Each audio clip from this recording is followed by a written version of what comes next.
আসসালামু আলাইকুম। বিজনেস করতে কি লাগে? টাকা, পুঁজি, সাহস, দক্ষতা, বলুন তো কি লাগে? আমার বিগত জীবনের অভিজ্ঞতা থেকে বলি, বিজনেস করতে এক নম্বরে লাগে আপনার সাহস। সাহস হলো 90%।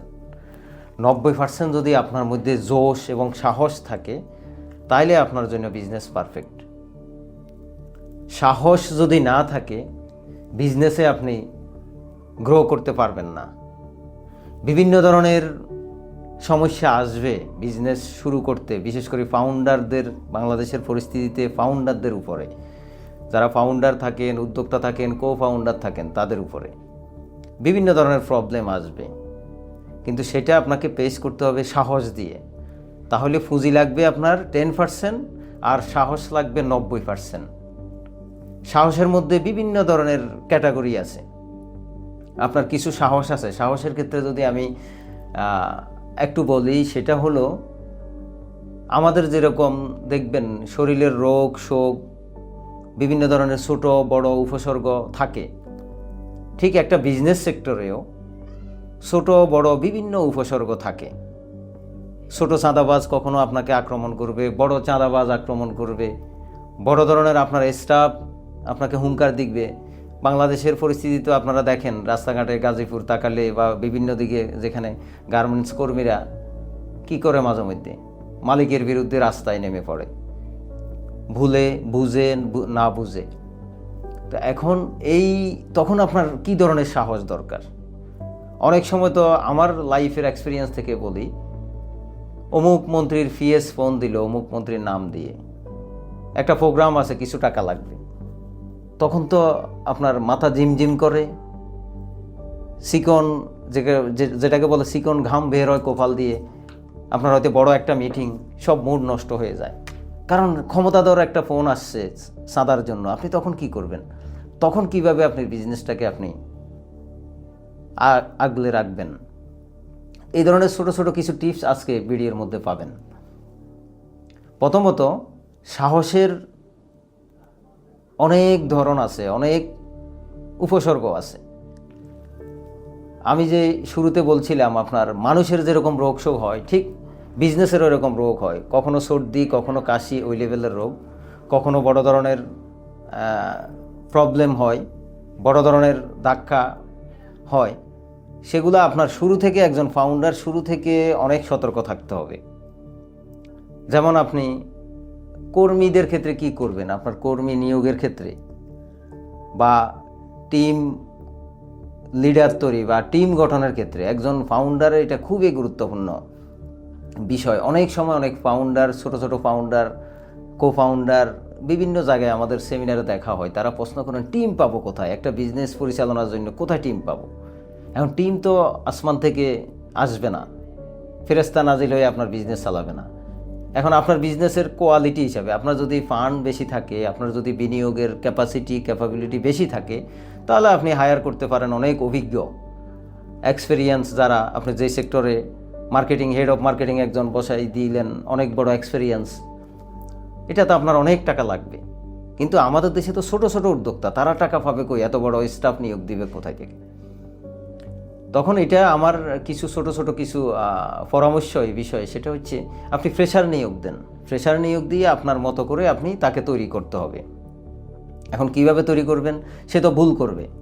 এখন আপনি কর্মচারী বলেন, স্টাফ বলেন, সহযোগী বলেন, তার সাথে আপনি কি ব্যবহার করবেন? তার একটা ভুল হলে যদি আরও 8-10 জনের সামনে বলেন, তাহলে তো সে শুধরাবে না, তার ভিতরে আর একটু রাগ ক্ষোভ কাজ করবে। তা আমার ক্ষেত্রে আমি কি করি, আমি ধরুন তাকে একা ডেকে নিয়ে তাকে বলি, তুমি তো আমার প্রতিষ্ঠানের, তুমি ছাড়া তো আমার প্রতিষ্ঠান অচল। সুন্দরভাবে বুঝাই বললে কিন্তু সে কি করে, সে কিন্তু কথা শুনে। তার আপনার স্যালারি কাটারও দরকার নাই, তার আপনার তাকে চাকরি থেকে বহিষ্কার করার দরকার নাই। এভাবে তাকে বুঝিয়ে, আপনার যেহেতু আপনি বড় ইনভেস্ট করে কর্মচারী নিয়োগ দিতে পারতেছেন না, তখন আপনাকে ছোট ছোট করে এভাবে করে তৈরি করতে হবে। ফ্রেশার নিয়োগ দিয়ে তাকে বুঝিয়ে, আপনার সন্তানের মতো তাকে বুঝিয়ে, প্রতিষ্ঠানের প্রতি তার পজিটিভ ধারণা দিয়ে, ইমোশন দিয়ে আপনি তাকে লালন পালন করে আপনি টিম তৈরি করতে হবে। আপনার এটা কো ফাউন্ডার এটা চেষ্টা করতে হবে, এবং এটা চেষ্টা করলে এটা আপনি সফল হবেন। তাইলে বড় ধরনের ঝামেলা যখন বিজনেসে আসবে, একটা গেল টিম তৈরির বিষয়। ব্যবসার ক্ষেত্রে টিম তৈরি খুবই, যারা কো ফাউন্ডার আছেন তারা এটার যন্ত্রণা বা মর্ম বুঝবেন, বা ফাউন্ডার যারা আছেন।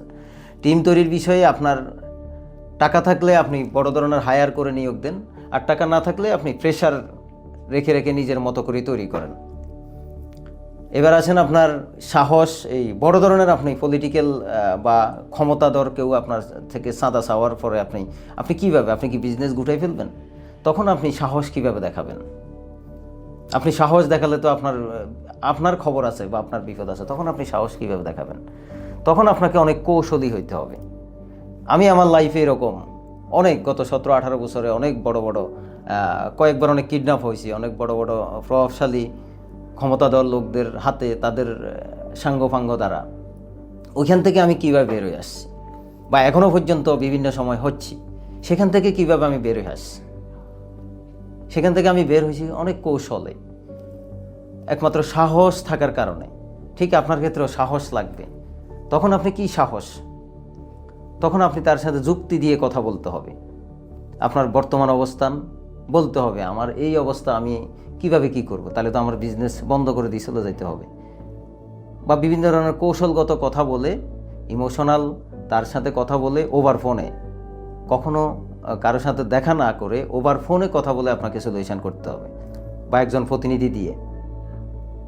আর এখনকার যুগে আমি মনে করি এখন যে 24-এর পরে আপনি সাহস রাখবেন যে আসুক, প্রশাসনের লোক যদি আপনার কাছে চাঁদা চায়, আপনি তাকে আরও এটাকে কি বলে, তার থেকে দ্বিগুণ সাহসী ভূমিকা আপনার থাকতে হবে।